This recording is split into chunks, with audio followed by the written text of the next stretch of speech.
রবিবার দিন সকালবেলা বাজারটা সেরে এসে প্রথমেই জলখাবারে খেলাম 2টো করে রুটি, আর তার সাথে ছিল আগের দিনের বানানো আলু পনির আর ফুলকপি দিয়ে একটা সবজি। অল্প একটু রেখে দিয়েছিলাম আজকে সকালে খাবো বলে। জলখাবারটা যখনই শেষ হলো আমি রান্নাঘর থেকে বেরিয়ে যেতেই কর্তামশাই ঢুকলো রান্নাঘরে।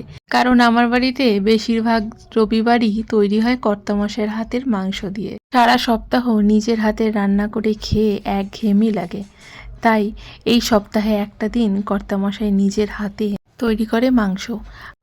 কাটা বাটা পরিষ্কার করা সব কিছুর দায়িত্বে সে নিজেই থাকে, তাই তখন আর আমার রান্নাঘরে কোনো কাজ থাকে না।